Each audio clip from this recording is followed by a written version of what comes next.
Hi, this is Summer Todd. I'm doing an interview today for John Clark. I've done two myself, and now I'm going to discuss some things with my son. He can introduce himself, and he'll start talking about his earliest paranormal experiences. Yes, this is Austin. I'm from a small town in southwest Ohio called Middletown, and I grew up in a town not too far from here called Somerville. And I'm here today to discuss paranormal experiences throughout my life, starting with the earliest that I can remember and how they've led up to today. Okay, what's one of the earliest things that you can kind of start with, Austin? Well, the earliest paranormal experience I can remember was around the time I was about 3 years old.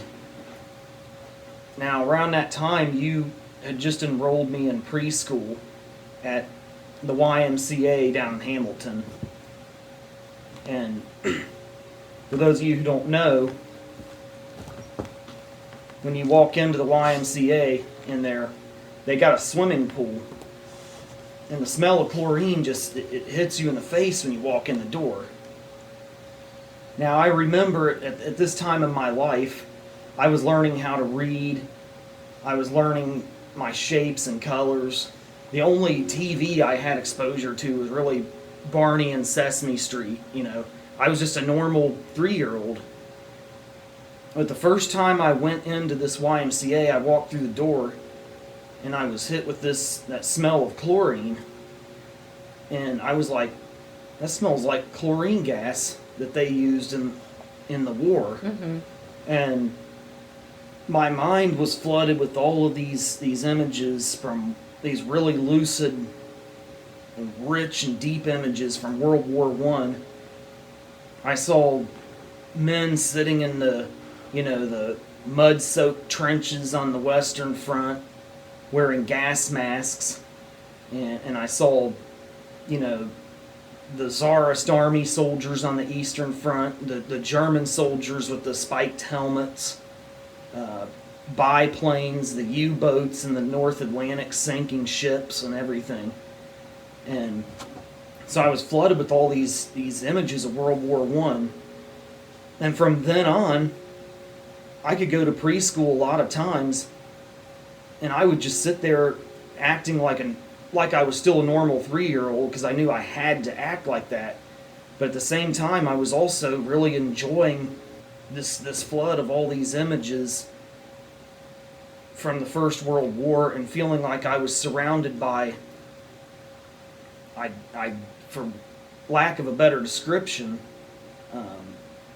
perhaps men I once served with maybe in a past life, and they were telling me, don't be scared to be away from your mom the first time because you've been through way worse, and we're still here with you. And so from then on, smells started triggering really lucid images of other periods and history that a 3-year-old shouldn't have known anything about. And did you tell, Austin was always very artistic, and he would draw things that were very advanced for his age or that he hadn't really been exposed to. So he was drawing a lot of airplanes and things like that very early on. And he also did that with the Titanic. What else? Was there some other things that you drew? I'm trying to think. The airplanes, though, were especially interesting, now that you've described that.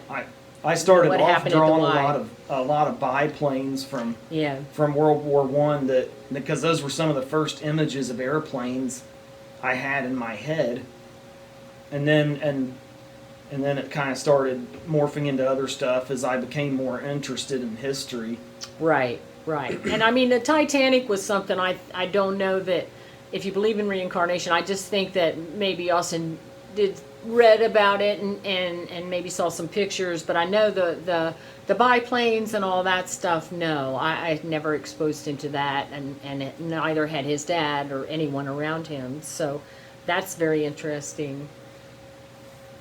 Now, the next episode I can remember was probably around the time I was maybe 4 or 5.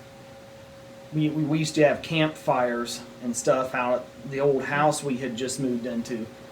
This is the house my mom talked about having been haunted, and believe me, it was haunted. I could do an entire interview just about that house Yeah. in and of itself. But the next big episode I can remember, and again, this one was set off by smell.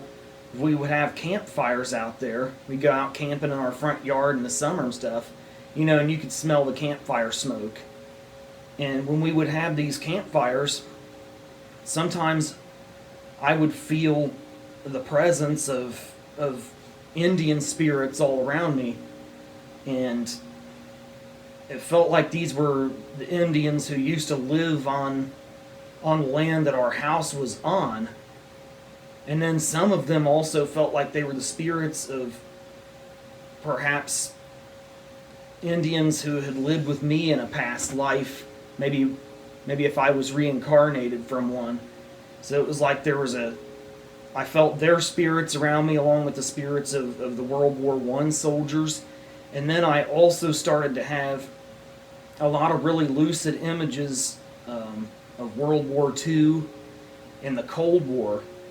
And the interesting thing about World War II, the images were as lucid as the ones I saw surrounding World War I, but they didn't feel as direct to me, because it felt more like I had participated directly in World War I. Whereas the images from World War II was like I was alive for it, but maybe I was too old to actually be a part of it. I was just around when it happened.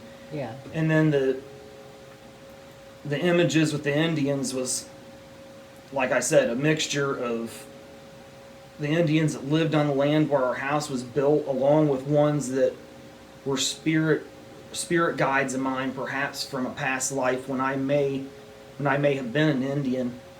Back to that, my last interview with John, I talked about the land that this house was on, and we had a pool, an above ground pool built there, and I just walked out. They had dug, they put the sand and stuff there. So I walked out around the pool, and there was an arrowhead. I mean, just a perfect, you still have it, arrowhead. So I think there were Indians around that area, of course.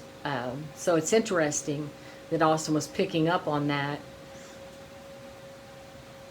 Yeah, I was drawn to really look in the fields around there. I found a lot of artifacts. Yeah. So, and it kind of feels like they helped me find some of those things. Right. As Well, and the arrowhead I found was right behind our house in our yard. I mean, you have, like Austin would go for days and weeks looking for, artifacts, and here I just walked out there and there it was. So, yeah. But I feel like there was definitely a lot of spirits in our house, not just one. So Austin could tell you about some of that, but yeah. The house we lived in was also a Quaker homestead that was built back in the very early 1800s. And I guess during the pre-Civil War and the Civil War years, it was part of the Underground Railroad. And on and off, I would occasionally feel the presence of a lot of runaway slaves and stuff around there, and I almost got the impression that they were the spirits of slaves who had fled, via the Underground Railroad. They had stayed in that house. Some of them had liked the land it was on, and they never really left it. And did you tell him, Austin had a big bedroom, which he kind of turned into a music studio because he plays music. So tell him about that little it's like it was. I thought it was a closet, but it.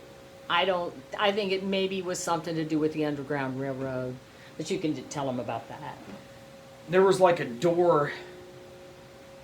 I wouldn't really say a door, but there was like a cutout in the wall that was screwed into the studs, and it was about this high maybe, and about maybe this wide. Yeah, the And so size of a dog house, maybe, but the wider maybe. and you could remove this panel, and there was a room inside of it that looked kind of like an old abandoned attic, where they still had you know, the studs from the ceiling and stuff, but they hadn't plastered them over and stuff. It just looked like an old abandoned attic. Yeah, we never really could figure out why that was there. It was it went over our dining room. Yeah, so it was strange. So it's almost like that experience that I had at the YMCA when I was 3 years old. It set off this it opened up the floodgates for just this flood of really lucid images from the First and Second World Wars, the Cold War, and then it was like spirits who were haunting this house that we lived in, and the land that used to be on were also attracted to that. Right. And then they fed onto that. They fed into that when I would smell the smoke from campfires that we would have out there in the summer. And then another experience another image I also started to have around the time I was maybe 5 or 6 years old, because it was like I kept having new images of various periods in history Right. as time went on. Another image that came to me out that old house was really lucid images of the Civil War, and just kind of a flood of knowledge about it, and a real urgency to read about the American Civil War. And when going into elementary school around the time I was 6 or 7, my teachers were kind of flabbergasted, because most other kids were just into their shapes and colors and learning to read, which I was too. But at the same time, I was the kid that could tell them about how, for the World War I soldier, getting exposed to mustard gas was one of the most dreadful experiences you could imagine, or about the American Civil War and all the famous generals that oversaw both of the armies in it, and the Underground Railroad. Right. And I could talk about all of the different Indian tribes and the history of the American Indian Wars. Yeah. And they were a little bit worried about Austin because, of course, a lot of his paintings did depict death, because he was, drawing about war and people dying. So, yeah. And then he was particularly interested in Lincoln.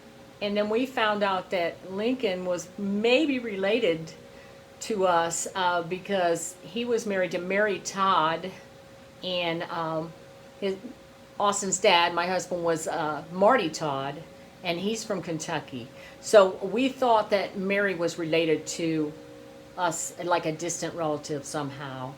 And actually, what was really odd, this is very odd, Austin talked a lot about Lincoln, and then he had a son, and his name was Robert Todd Lincoln. So when we had Austin, we named him his middle name after my father, and his name's Austin Robert Todd. So, Robert Todd Lincoln, of course. So I was looking it up one night, and this is really odd. Austin was born about 6:15 on July 25th, 1986, and Robert Todd Lincoln died on July. Well, they said July 26th, but the very first article I read about it said they actually thought it was July 25th, sometime between 6 and 7, and the old-time doctors kind of knew the time of death, but they didn't find him till July 26th. So I thought that was just strange, thinking about Austin and the birthday. What's the likelihood? And the year was what? When did Robert Todd Lincoln die? It was the It same. was 1926. 1926. So I was always it just was scary. It was kind of freaky. And So that ties in pretty well with some of the images that I started to have of the Civil War around the time I was 6 or 7. That kind of seemed to spin off of the other images I described earlier from the World Wars and what have you. It kind of made sense when I started reading about Robert Todd Lincoln, because he was actually an officer in the Union the Union Army during the American Civil War, who I may have been distantly related to, who died on my birthday. So it seems like that was kind of another potentially reincarnation right. related experience. The images of the Civil War, the urgency to read about it. Right. Same with World War I especially, but Yeah. also World War II. And then my uncles, they were Vietnam veterans. Around one of my one uncle in particular, I felt the spirits of Vietnam soldiers. I don't know if they followed him home. And my grandfather from World War II, the same thing. As when I was a kid, there was it felt like there was perhaps the spirits of World War II soldiers around him. Now, he served in the Pacific Theater, so it was a mixture of seemingly a mixture of Americans, the spirits of American soldiers, and Japanese soldiers. And there was one particular spirit that I kept seeing. He was a Japanese guy that wore a hat and he had glasses. And I was looking through my grandpa's old World War II photos, and there was a picture of a Japanese Zero fighter, and there was 2 Japanese guys standing in front of it, and one of them was the guy. One of them in the picture was this guy whose spirit I kept seeing, and I, to this day, I don't know. I mean, my grandpa told me a lot of World War II stories, but he never told me how he came into possession of that photo. So I don't know Yeah. how Yeah. he would get a photo I don't know. of enemy soldiers. Yeah. Right. Exactly, but Yeah. there was and one of the common themes I got from all of these different spirits, from the World War I soldier spirits that were around me, the spirits of soldiers from World War II, the spirits of Indians that used to live on that land, the spirits of the runaway slaves on the Underground Railroad, and even some of the Quakers, I think, whose spirits stayed on in that house. That they were all attracted to that area that house was built on. Yeah. For some reason, not just ones that used to live on that land or pass through it, but ones who were with me in various past lives, all seem to gravitate towards that area. And I don't know Yeah. exactly why, but I think that was our house was already haunted when we moved there, Right. obviously, but Yes. I think when that initial experience opened the floodgates for me up to the spirit world, it brought a whole new level out. You can tell them, if you'd like, about how we went to visit Antietam. Oh, That yeah. was especially odd. I mean, Austin wasn't very small at that point. I don't know how old you were. Probably Maybe almost a teenager. 15, 16. Yeah. I want to say, I can't remember for sure. Yeah, we went there. We stayed at an inn in, was it Sharpsburg? Sharpsburg, Maryland, right? Yeah. Yeah. We stayed at an inn. But Austin can tell you all about that. It was a very, very odd vacation. That's all I can say.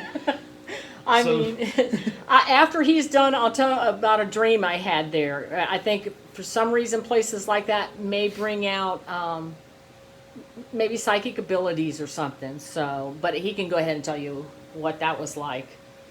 So for those of you who aren't familiar with the American Civil War, one of the major battles of the Civil War was a battle called Antietam, and it was one of the bloodiest days in American history. It took place in Antietam, Maryland on September 17th, 1862. And I believe, I'm not 200% sure, I think the Confederate Army may have called it Sharpsburg, because sometimes different sides had different names. Right. I think they did. They had different names Right. For battles. So depending on which army you were in, you called the battle different. But Right. generally, the battle was known as the Battle of Antietam. So we went to visit this place, and I remember just being like really, really drained the whole time. Like Yeah. me and my sister just couldn't get out of bed. I was tired there We were too. just very, very tired the whole Yeah. time. So And almost we stayed at this bed and breakfast next to this Civil War cemetery, where all of these soldiers from the Union and Confederate armies were buried. And apparently this house during that war, it changed, or during that battle, changed hands between the Union and Confederate armies several times, because the lines were changing as the battle progressed.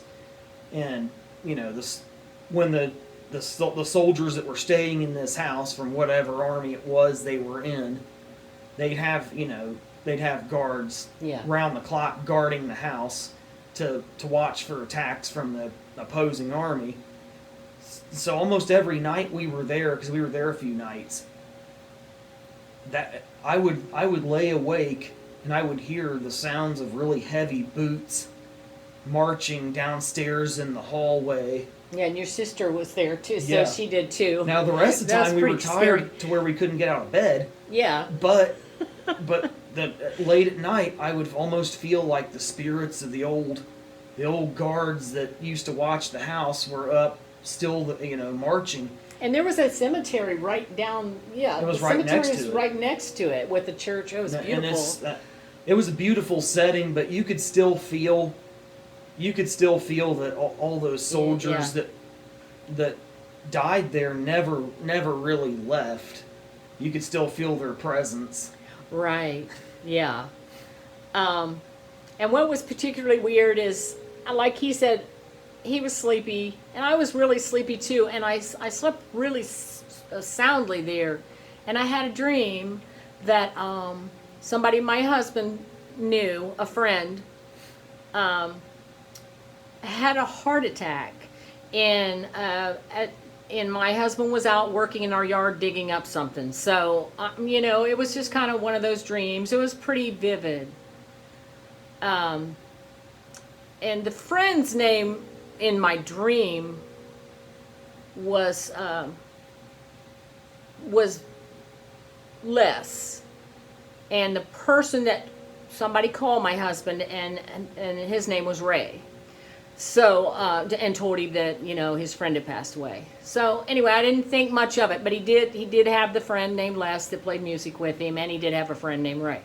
So when we got back home, and oddly, we had some septic issues, and he was digging in our side yard, doing some work.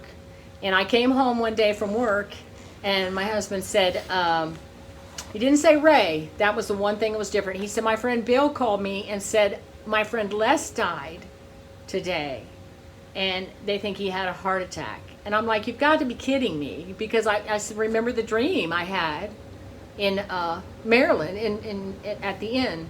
And he was like, yeah, everything's, and I said, everything's the same. So it was really strange. It's like it brought out some kind of psychic dream, when I was there. And I don't usually have psychic dreams, but that definitely was one. Then that was strange. Oh yeah. Yeah. And my daughter, she has psychic dreams. His sister, she kind of suppresses it, but she has them quite frequently. But I really hadn't at that point. So I think places like Antietam and like the land our house was built on, they become like these big portals maybe, yeah. that attract spirits from all I don't different know. time periods. And maybe you're more what I guess you have the psychic dream or an event because you're more aware when you're in those places. You Yeah. think? Now, I don't know. I don't know exactly what could have happened on the land our house was built on to make it such a spiritually charged place. I don't know if it's because I it was think there's a next- lot of different families living there, a lot of different people. it was next maybe. to a, it was next to a creek, so there was. I think when the first settlers arrived there, that land had already been cleared out by the Indian tribes that had lived there for thousands and thousands of years. So there was, there was already thousands of Yeah. years of history from them. And you can find it if you walk around out in the fields and take Right. the time. And then the settlers, like you said, lived there for a couple hundred years. They had the Underground Railroad. Yeah. So They were in West Octon there. and then I guess there was a lot of spirits attached to me from various past lives, and that experience at the YMCA opened, like I said earlier, the floodgates for me to be able to see all these spirits from past lives, and I was opened up to the spirit world, and so it charged that place Yeah. even further. Yeah, but I also think. think that you have the ability, as you got older, the ability to maybe keep some of the bad spirits out. Yeah. You had that energy. Yeah, I learned So, as around the time I was about 7 or 8 years old, all the really lucid images of the World War One, the World War Two, Cold War era, Vietnam War soldiers, the Civil War, the Indians, all those really lucid images started to kind of fade. Right. And they say that happens to some kids who are paranormally inclined as they get older. right. You start to, the lucidity and the in touchness with it, you start to gradually lose Yeah. as you get older, but I still felt them around me, but not quite as lucid and realistic as us sitting here in this Yeah. room. I still just felt them around me, and I started taking more time to study all that history that I had kind Yeah. of been flooded with as in my early childhood. For sure. And I felt like, okay, now the dust is settling on all that big flood of really A lucid weirdness. Yeah. visions and stuff. Right. So I started feeling like I needed to write songs about a lot of that history I had seen. And as I got older, even though the images weren't as lucid, I was still reading a lot about it. Yeah. Still writing a lot of songs about it. Yeah. So it was kind of like it's changed form from being it's changed form from being as lucid as it once was now to taking the form of me creating artwork and music surrounding it. Going into a creative avenue. I Yeah, think. as I got to be a teenager, Yeah. it took more the creative avenue, I would say, Yeah. but there was, as it did, and this is coming back to your point about learning to shut bad things out. As I started to work on songs that told the stories of this, and I started doing music, Yeah. I started feeling a lot of bad things trying to keep me from doing it. Right. Because when the floodgates to the spirit world are open, not everything that comes through those gates is good, and that was definitely my experience, especially as I got more into making songs that kind of tried to talk about the history of some of the things I had seen when I was a little kid. Yeah. I started feeling a lot of evil things around me trying to, when I would be recording songs or writing songs, I'd sit up late and I'd feel evil things. So the lucidity went away for a little while, and then when I started taking those old memories and taking them in the direction of that creative avenue, lucidity returned, but this time there was evil stuff trying to keep me from telling Right. these stories. So Yeah, I told I John s- about the experience you had with Cody. I'm not sure that was a bad experience, but it was definitely different. It wasn't a bad one, but Cody didn't believe in any of that stuff really at all. Yeah. But when he came to our house, stuff happened to him that always, he always Yeah. left there freaked I out. mean, if you want to revisit that story, so people won't have to look it up on my last video. You can tell them what I'm talking about. With Oh, yeah, Austin yeah. was doing a recording with a friend, Cody. So So yeah, we were. This was around my teenage years when I was getting into playing music and stuff, and my friend Cody was a musician too, yeah, and so I had him over one night. We were jamming, bouncing off ideas off of each other, and we were recording them on a portable cassette player because this was before. This was back in the late '90s, maybe very early 2000s, just Right. before home recording technology really started to become a thing. And so, back then you had to record it on a tape, rewind it back, play it back, all that nonsense. So Yeah. we recorded a jam session. We were listening back to it. Now we were up in my bedroom playing guitars. There was a keyboard down in the parlor room, which was where they used to have funerals in our old house back in the the 1800s, maybe very early 1900s. right. There was a keyboard down there, and in the recording, we heard a keyboard in the background, and that really freaked him out. And for me, I was just kind of like, it's I just forgot about it's that. just a. I mean, for him, it really freaked him out, but for me, by this point, I was maybe 14, 15 years old. Yeah, so that's for me, it was just another day Yeah. at that Yeah. house. So I didn't Another tell John day. about that. I told him about the woman's footsteps and stuff. So you can. Oh yeah. So That's a couple years later, when home recording technology started to take off, I was recording sound effects for a lot of my songs that I was going to use Yeah. in them, and I picked up footsteps in one of them that sounded like a woman in high heels walking across a wood floor. Or Right. at least that's the image I got in my head when I Yeah. listened back to it. right. And my cousin, he also was into recording a little bit. He got recording equipment around that same time. He would share ideas he had with me. He picked up a lot of gunshots and stuff in his recordings. Oh, I didn't know that. Yeah, I didn't know that. he picked up a couple things that sounded like gunshots. Wow. But if anybody had been firing guns very close to his house, obviously he would have heard it, because Yeah. people did shoot out there, out in the fields next to their houses, out where he lived. But you would have heard it. Yeah, you It wouldn't have popped up in a recording he not did upstairs. after the fact. Right. So- right. So there was a lot of stuff that started to become a very common thing. It's almost like it went from really lucid images when I was a child Yeah. that flooded me to things being picked up in recordings I was making, Yeah. evil things occasionally coming in trying to scare me out of recording music and writing it, Yeah, I remember you telling me some of that stuff. because it was kind of like there was an evil force, Yeah. that doesn't want me to do music or create. Yeah. It's just, And that happens. I mean, if you look at some of the ghost stories I've watched with musicians, it happens in the studio where some things Oh, yeah. happen where they feel like something's trying to prevent them from doing the art. So yeah, that's something that happens quite There was- frequently, I think. there was actually an artist.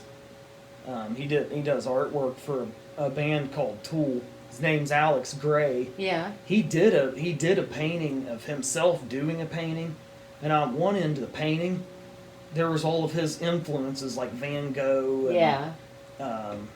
Leonardo da Vinci, Picasso, all the famous painters, Right. Paul Gauguin, what have Mhm. you. They were influencing him and cheering him on and giving him ideas, kind of working through him. Right. But then on the other end of the painting, there was all these evil forces that were trying to poison his mind and get him into doing drugs and going hanging out with bad people. And But that's because you know what music does, and we've talked about this. Music is about bringing people together, and it doesn't matter what their culture is, what their color. It's diversity, and I always feel like that's something that demons or the devil or whatever it doesn't like. Evil. So evil forces. Yeah, Or Satan, for those of you who believe. Right. I mean, they want us to. They want people, the human soul, divided among itself. Right, and music is the one of the things that you see so many different types of people playing together. I mean, from different backgrounds, economic backgrounds, different races, everything. So that's something that brings people together, and it brings them peace, and it's harmony. So, of course, it's, evil things are going to try to stomp that, I would think. So I Yeah. believe that's some of it. Yeah, and it does it with artwork sometimes too. Yeah. Yeah, when you're doing good things with it. Yeah, I mean, when So- things start going really good with it, you've also got to keep one eye open, Right. because there's a lot of evil things that want to maybe stop you from doing it or make you feel like it's not worth it to even try. Right. Why don't you just go get into drugs and hang out with bad people, Right. and in bad places, and Right. that's what the cool kids are doing. You're up here all alone, and everybody Yeah. else is out partying and doing this, that. Right. That's weird. Yeah. You have a lot of those evil things trying to push you away from it, but I knew this was the path I was supposed to be on. Right. Now, even well into my teenage years, the dust on all of those really lucid images from my childhood, from the World Wars, Cold Mm-hmm. War, Civil War, the American Indian Wars, all the Indian history, all that. The dust was still settling on that. I was still making sense of it. And hell, I'm 37 years old now, Right. and I'm still kind of unraveling that to this day. Yeah. One of the things that, because like I said earlier, I saw soldiers, from the First and Second World Wars. Right. I saw, especially the First World War, I saw British soldiers. I saw the French soldiers that served in it. I saw the German soldiers that served in it. I saw Russian and Italian soldiers Wow. from the Austro-Hungarian soldiers that, and then we're going into World War II, same thing. Yeah. The British, Russian, and American, and Japanese, Mm-hmm. and even some of the Chinese soldiers that fought, and a lot of them were on armies that were against each other during the war. And it was kind of the same thing with, with the Indian spirits. I saw some of them were warriors who had fought against American and British soldiers and what have you, in all of the, the American Indian Wars, which went on here in the Americas Right. for well over 400 years. But one of the common themes, because as I got older, I started to wonder, it never seemed like any of these spirits, even if they had been in opposing armies here on Earth, it never seemed like they were divided in the hereafter when I saw them.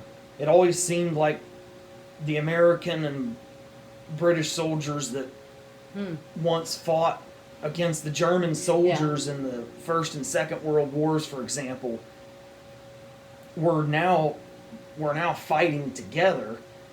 So as I got more into writing and recording songs about history and what have you, Yeah. I did ask some of these spirits, because you can talk to them occasionally. Yeah. I asked him, I was like, you guys were all fighting against each other here on Earth in the Yeah. the World Wars, Cold War, the American Indian Wars, what have you. And going back to what you said about evil stuff, Right. they kind of conveyed to me that in my songs that I write about history, they were wanting me to convey to people in the songs I write and record about how they were turned against each other while they were here on Earth by Oh, okay. evil things. Yeah. So that now when I see demonic spirits and stuff, it's trying to keep me from doing this and stuff. A rule of thumb I use, I don't speak to them. You don't Right. you don't speak to things You that don't are of acknowledge them. of the dark one, or, Yeah. or Yeah. you know, you And just, they don't want, if you show fear. you don't. I mean, yeah, and like But I think part of the, so I've never, obviously not speaking to them, I've never asked them why they're trying to keep me from it. But I think that the spirits, the other spirits, the good ones, all the Indians and soldiers and what have you, they basically told me that these evil forces don't want the message about how they were turned against each other here on Earth right, by those same evil forces kind of getting out. right, Kind of like you go out and you try to warn people about the coming New World Order. Right. You know, how Yeah. you've seen a lot of celebrities yeah, that might try to say something about it, and then then bad things. It was kind of, right, it's kind of that. It's kind of like they're trying to keep me from saying, hey, these people weren't really as divided as it may have appeared. They were turned against each other by a lot of very evil forces. And just like things are today. If you look around, you know that you know, well, yeah, the evil powers that be. right, And I think that's what happened. That's what's happened throughout a lot of history. Is that seems to be what they're trying to tell me? Because when these people killed each other in wars, they didn't go to a place where they were still separated from each other, no, like they were here on Earth. They're in a realm now where their souls were reunited as one, light, yeah, in it's the light. And light. Yeah, they were, and they speak the same. They're all of this. They're all back with the source, if Right. you will, or God, right, as some of you may call it. yeah. They're all back with the source. And that's why the evil entities hate music, though, because it just brings people together, and it always has, even when people were very racist a long time ago, or just had, it always has all throughout the different decades. It's brought people together. So, did you tell the story? You didn't tell the story about Austin had his studio in his bedroom, but then his sister moved out, so he just made his bedroom one big studio, musical studio, and he moved over to my daughter, his sister's room. So in that room, you can tell what happened with it. It's his wife now. It was his girlfriend then, April. What they saw there one night, and her room was kind of interesting. I always felt like it was pretty haunted, but like I said, my daughter was very afraid of things like that, and if she had psychic dreams, it scared her. So she didn't embrace her gifts. I think she's, been a little more resistant about them, and She's fearful. But she's for as long as I can remember, she's always been very scared of a lot of that stuff. But she's very, very intense person, and I think she's very psychic, but she doesn't want to be. I don't know. But I don't know how she is as much so with that, now. yeah, But for as long as I can remember, she's always been a lot more scared right, of it, and kind of really wouldn't talk about it. Whereas me, I was just like, yeah. You have to. I think you need to. I tried to get her to open up a little more, and I embraced Yeah. I embraced it, because the idea of knowing that there's not really any such thing as death, and that we are all one. That's something that is actually integral yeah, to humanity growing spiritually. Right. I've learned that over time as I've talked to Right. my various spirit guides and angels, and I began to seek mm-hmm. I began to seek God, because when those evil things tried to stop me, I began to seek God, or Right. the source, as some may call it. something else, And spiritual. that helped me a lot, and a lot of those spirits, they're with God now. Yeah. They're Yeah. reunited, even if they fought against each other Right. here on Earth. Right. They're reunited, so they're trying to help those evil things, keep those evil things from doing some of the same things they did in the past. Even though they're seeming Even though to come back. Well, even though Yeah, they're right now. even though Yeah. you look at the things going on in the world today, they're still operating, but not at not at not at the level that they would like to be. Right. At least yet. Yet. I mean, that's a scary Yeah. thing. If they're trying to take over completely Right. and turn Earth into and Chaos. turn Earth Chaos. into a living hell. Yeah. And poison the yeah. human soul and Yeah. drag us into darkness for the rest of eternity. Right. I mean, but there's still there's a lot of things pushing against them. I hope my music and artwork can help to be counteract it a little. one more thing pushing them back, keeping them from starting wars and Right. and Right. and all other manner of evil things. Maybe my music will help Yeah. some troubled kid pick up an instrument and keep him from getting into drugs. Right. And yeah. There was a number of times in my life when those things did manage to draw me and other people Right. kind of down the wrong road. Yeah. I mean. So they came kind of close to. Yeah. I mean, especially hanging out with your cousin who ended up having a drug overdose. So. Yeah.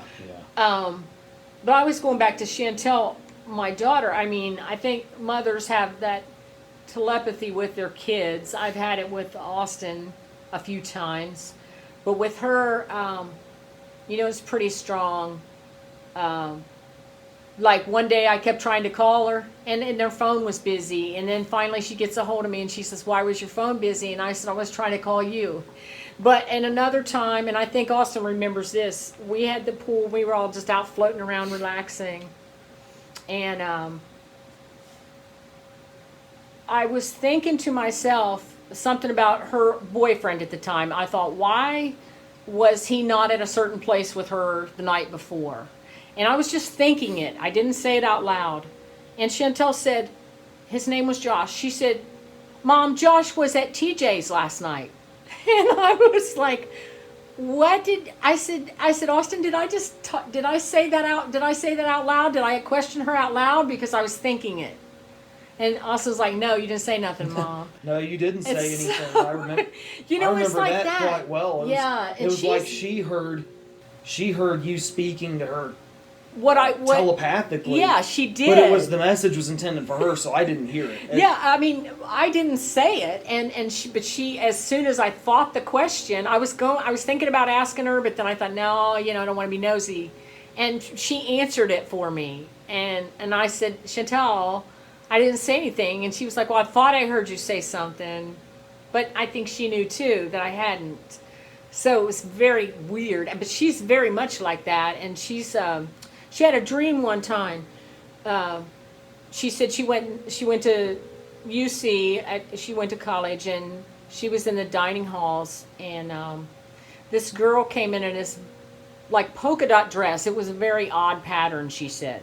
And she said, "Mom, before I woke up in the morning to go eat breakfast with my friends, I dreamed about that girl in that dress, and that exact same dress." And she said, "It's not just like it's a black dress or a brown dress." That scared She the hell out said of this her. was a very unique dress. And I said, "Yeah, but you do that." Yeah, so, but it's scary for her. But Austin and I have kind of done that too. I can't think of any incident right away, but I probably will, but yeah. So.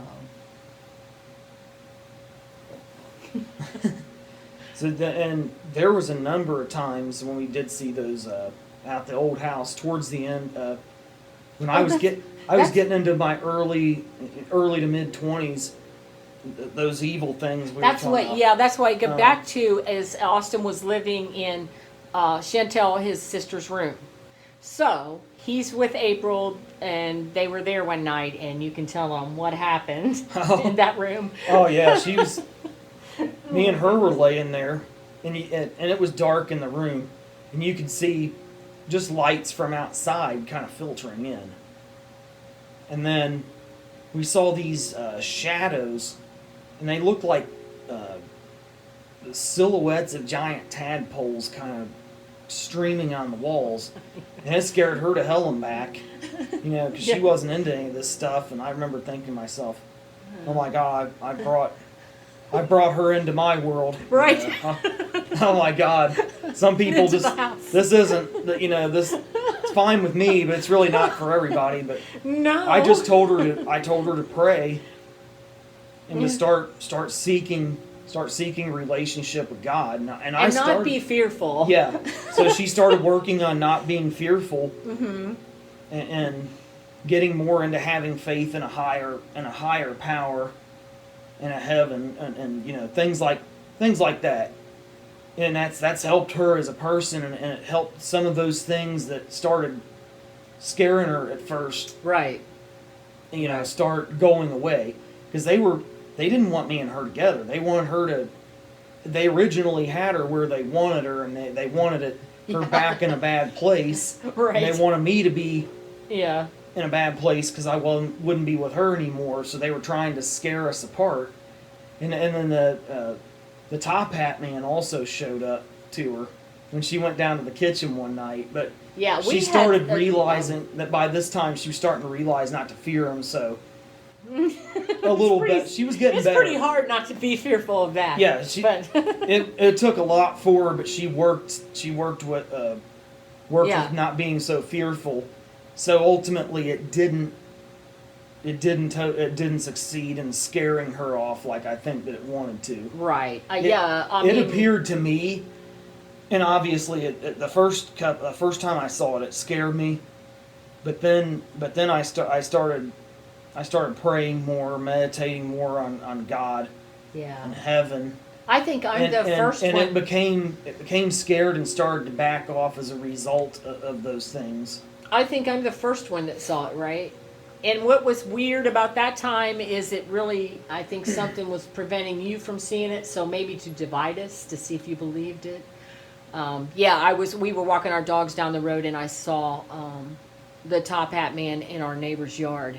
And as I was trying to tell Austin, and I was like nudging him, and he was like, "Stop, I'm looking at something in the sky." And there was like a light. It looked like there was like a lightning bolt coming out of the sky, but it was in very slow motion. I was trying to tell whether it was a plane kind of coming out from behind a cloud, because planes Right. fly over there sometimes. So I don't know if that's what it was. I don't know. It was very dark, and I mean, he would have seen it if he hadn't been looking at whatever this was in the sky, which I really didn't see because I was looking at this top hat man.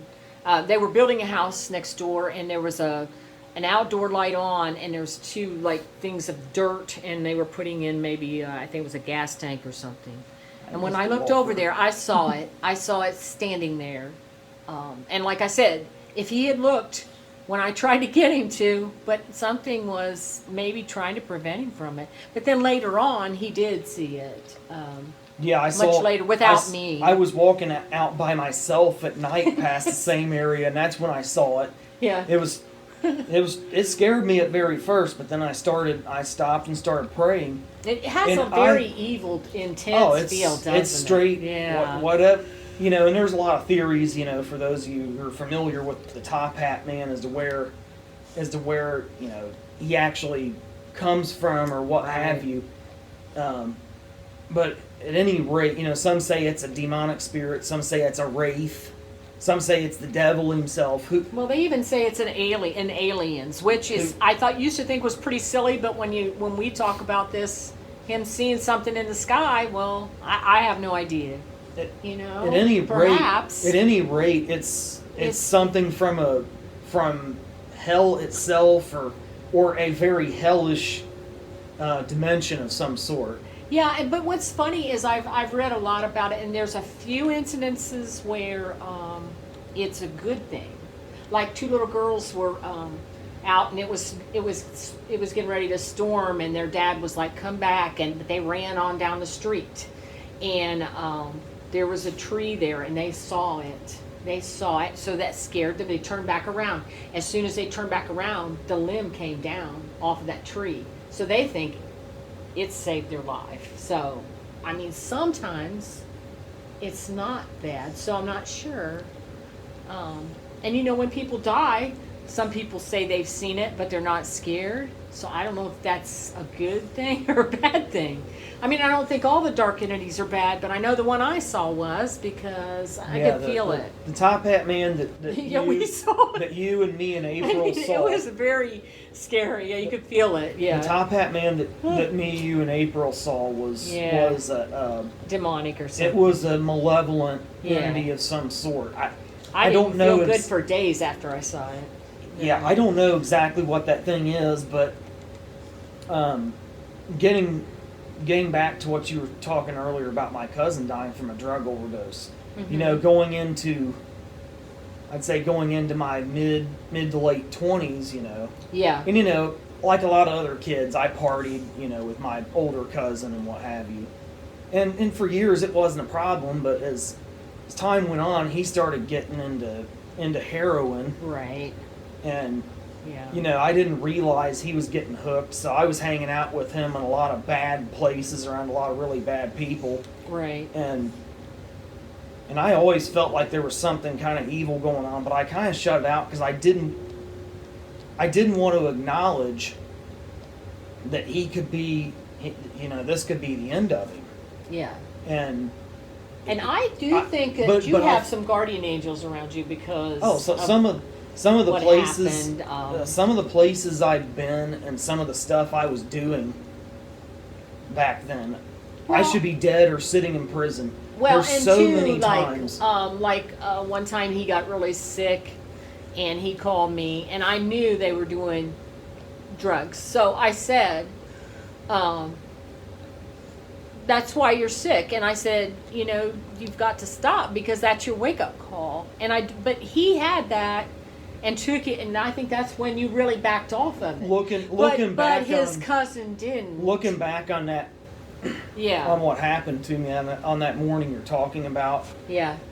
Those evil forces I was talking about, they were always trying to lead me down the wrong road away from God and Right. and all the spirit guides that God sent to me to you know, to do my work here on earth. Yeah. I call They them were- light workers. They very well Not could just be, guardian angels. because Yeah. they were I believe in them.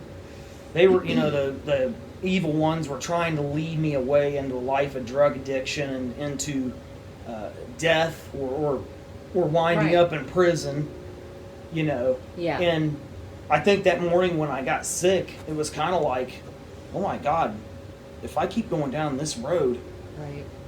this is all I'm going to have to look forward to before I wind up in death and dead or in prison. Mm-hmm.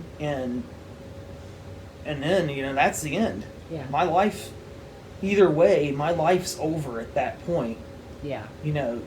So it was kind of like it was kind of like I was purged of an evil that was taking me over at that time. And then I started having to pull away from him and get my life together. Now it's interesting to note he was an artist too.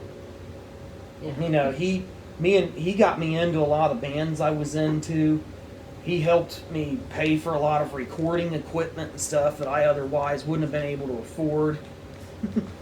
So, Um,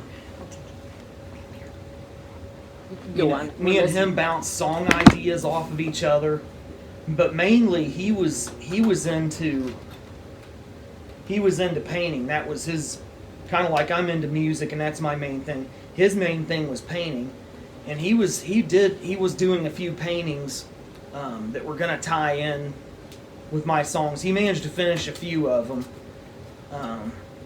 but he just kept going down that wrong road. He, for whatever reason, he hated the path he was on, but he couldn't Right. break out of it. I got a wake up call and for reasons I don't understand, he didn't.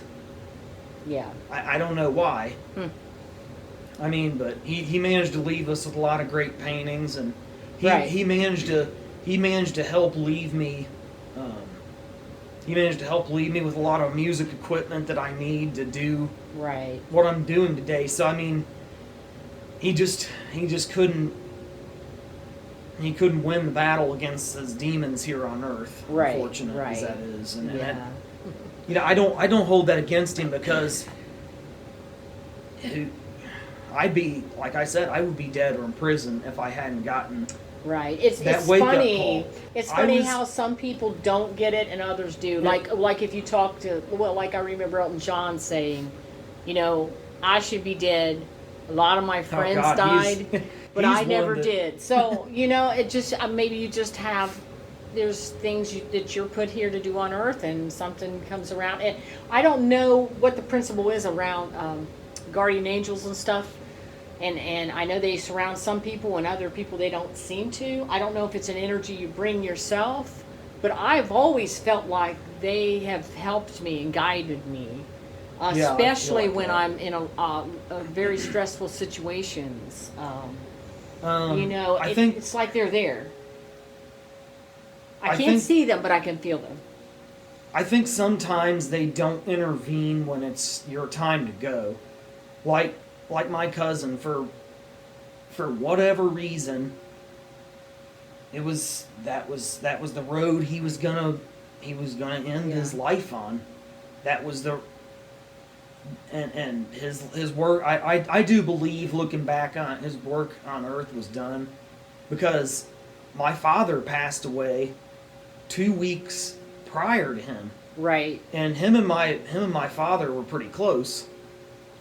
So I know that was a big blow to him. That took him even, by Right. this time me and him weren't hanging out anymore, but I know that took him further down that road. It probably accelerated it quite a bit. So exactly 2 weeks to the day he passed away. But I remember being at my father's funeral. My cousin didn't make it that day.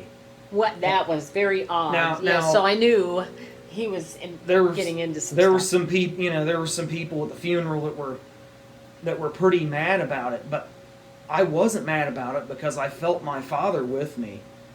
And he said, your cousin, he's too far gone now. He's not long for this world. And that same day, me and my wife April were riding home. Oh yeah, I remember. And that. my dad, he was always pointing out stuff that was wrong with my car. Right. I couldn't get him around my car because he'd always find something wrong with it, try to fix it. Right. So we were driving home, Yeah. and some guy leans out the window and is yelling at us on the way home from my dad's funeral Right. that our wheel was coming loose. Wow. Yeah. So we pulled over, and sure enough, the wheel was starting to come off. I think I managed to get it home because I was close enough, but Yeah. if I had drove it around like that, the wheel would have Yeah. came off while I was driving, which obviously would have been a huge disaster. So I think my dad stepped in that day. Yep. I do. And stepped in that day. He pointed out something was wrong with my car as I was on my way home from his funeral. But he also told me, your cousin's too far gone. Right. And I kind of suspected that might be the case when he didn't make it anyway, because he was getting he was in an awful way with his heroin addiction at that Yeah. point. And you reach a point with it where it becomes a terminal illness. Yeah. You're not even the same person. It's gonna kill you if Right. you quit, Yeah. and it's gonna kill you if you keep doing it. Right. I mean, Right. but he passed away exactly 2 weeks to the day after my dad did. And that's when I knew for sure, like my father had came to me at his funeral and had told me that, your cousin's next. Yeah. But I feel like my dad had to pass on first to help my cousin, to guide him. to on. guide him on to Yeah. a better place. Because if he had, if he hadn't had anybody kind of guiding him on, Yeah. he would have. He was on his way to winding up in Yeah. purgatory, or maybe even hell. Right. But now he came to me to shed a little bit of light on it. He came to me a little over almost a year after he died in a dream, and my cousin, he gave me a hug in a dream. He was crying and he told me, he said, "I love you, but you can't come over here until your work on earth until you're finished with your work on earth." So I think his guardian angels were kept from intervening on him. He had to live the life he had to live the way he had to live it. It doesn't mean he was a bad person or went to hell. Right. It was something he had to experience. It was how his life had to end. Right. I mean, right. I would much rather him be here with me listening to all my newest music and Right. doing paintings, to go with them, and me bouncing, me doing artwork to me and him bouncing artwork ideas like we did, in tandem with each other. But that wasn't, Yeah. I guess that wasn't what God had in mind. Right. They say, don't lean on your own understanding. Yeah. Back to we should probably wrap it up pretty soon here, but thinking about his cousin, there's a story that goes back when he was much younger. Sam played on a softball team. My brother was the coach, and there was a little boy who was in a train accident and passed away on the team. The very last game they played, I believe, and Sam would always, he told us the story that the little boy was telling all of his teammates that he was seeing angels a few days before he got killed. They were like thinking he was goofy, it was just weird. It's just one of those weird things, so nobody paid much attention to him. But then he was in this terrible accident, and the little boy died. However, his father was a doctor, and it was his son, so they brought him into the hospital, and his father took him off life support, and he saved, there was like a couple other kids in that car that he was in, and another person, I think. So his organs saved 3 people's lives, I think. Yeah. But that was really weird when you're talking about seeing stuff before you pass away. And maybe he had to die to save them because it wasn't their time.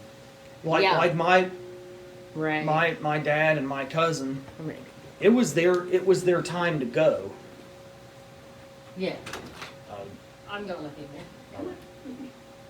It was their time to go for reasons that the way they went, for reasons that were beyond my understanding. Now, another thing I'll touch on with that too. Okay. Was I got into, as I got older and I read more about metaphysics and stuff like that, I got into healing and sending healing energy to people. Yeah, John's talked a lot about the healing. So I wanted to touch on that because I know we'll he wrap was it up interested. because it's been about an hour. But I know he was interested in hearing about at least me touch on that. I'll probably do another interview where I get more. Another one. But when my dad was dying from cancer, I tried to go to him and send healing light to him. Right. And I would get myself in a calm phase, and it was like he'd soak up the energy, and it would keep him good enough. It would help keep him good enough to function enough. So, but the last time I tried to do it, the day he actually told me he wasn't going to make it, I tried to do it again, and it was like I kept just getting pushed out. I kept trying to go there and get calm. Yeah. And sending healing energy just to see if I could do it, even though he had told me to quit. Mm-hmm. And I was just flooded with all these images of his life, kind of like his life review, was maybe going on. And How many days was that before he passed away? Maybe 2 days. No, just 2 or 3 days before he passed away. Oh, okay. So the last time I actually spoke to him.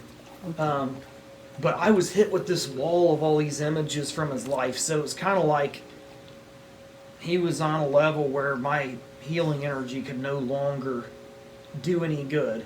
And he's also said he felt all the prayers from places he had worked, because there was prayer chains going for him. Right.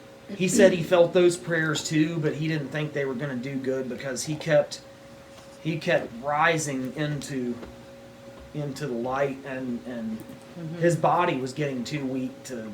He said he Yeah. told me his body was essentially getting too weak for him to hold on to it anymore.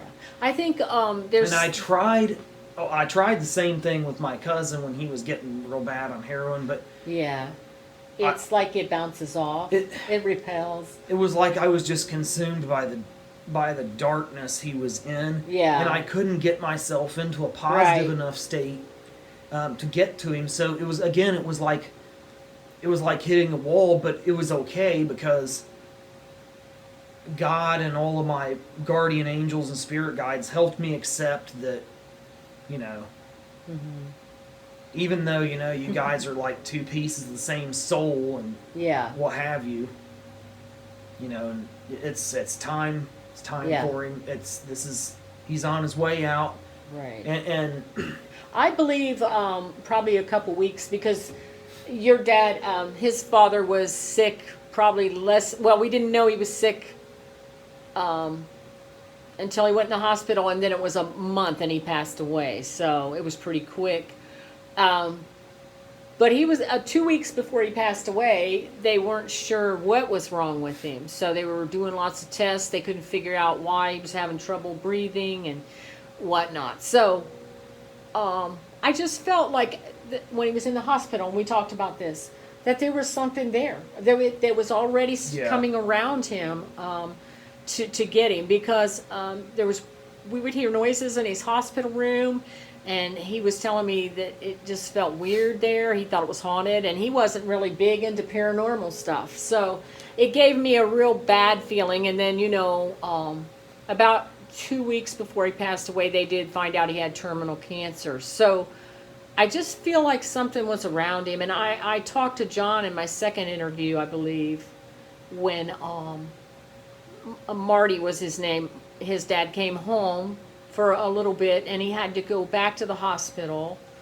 And I was having a hard time getting him to go back because he was scared. He didn't want to stay in the hospital and die. He was afraid he was dying. And so, but anyway, I finally got him to go. And so we're going down the road, and 3 vultures flew up over the hood of our car.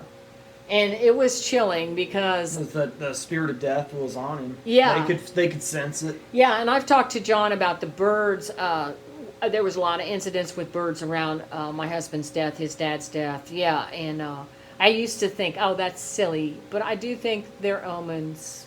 Yeah, I do. And that in particular was pretty creepy. So yeah. I would say probably to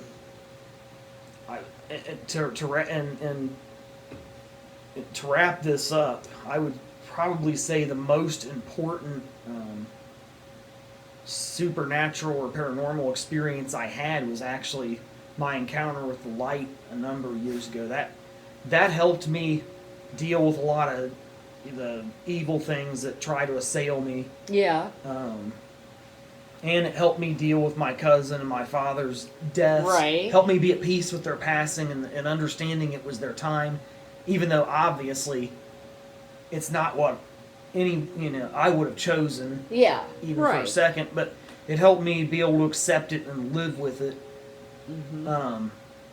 So I was, like I said earlier, when those evil things started closing in, trying to take me away from off the path of being an artist and a musician, and trying to speak to people with the messages I'm talking about. Right. I started seeking God a lot, and I knew all these spirit guides I talked about earlier were with God. They always Right. told me they were with God. So I started seeking God through prayer, and very intense meditation. I started reading the Bible a lot, and finding a lot of truth in that as time went on. Right, because when you were raised in a church, I wasn't you raised in never a went to religious church. family. I had nothing. We were opposed spiritual. To, not that we don't believe in it, but yeah, nothing opposed to nothing it. organized. But I remember one night I was meditating and I fell into this state where I was surrounded by all these demons that I was talking about earlier, but something was keeping them away from me and off of me because they wanted to assail me and just, just drag me down into the pit. But something was keeping them away from me, and I looked in the distance and I saw this light, and I knew it was God. And and it said to me, I've been waiting for you for a while. Do you want to come with me or not? And I said back to it, yes, God, I'm seeking you sincerely. I've been, and I kind of sent God all the images of me reading about him in the Bible and all kinds of other, books and whatnot, and praying and meditating. And so a beam, this ray of light came out of it and pulled me into it. And I'm listening. I felt as if I was in a light that was hundreds of thousands, if not millions of times brighter than the sun. But I could look in every direction at it without even needing to squint. And I understood everything, and I was surrounded by just beauty and bliss I can't even begin to describe in earthly words.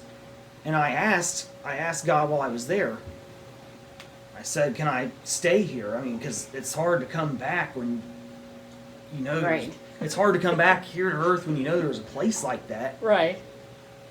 And he said, not at this time, but you can return here and stay with me when your work on earth is finished. Right. So, years later when my father and my cousin passed away, I remembered that, that's where they're going, Yeah. where they are now. Right. And whenever those evil things come to try and accost me or draw me off the path, I always remember, I remember who's watching out for me. Right. Right. Who's really, God is in charge. Right. And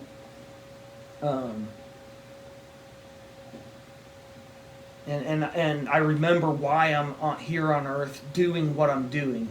That's something I always come back to in times of trouble.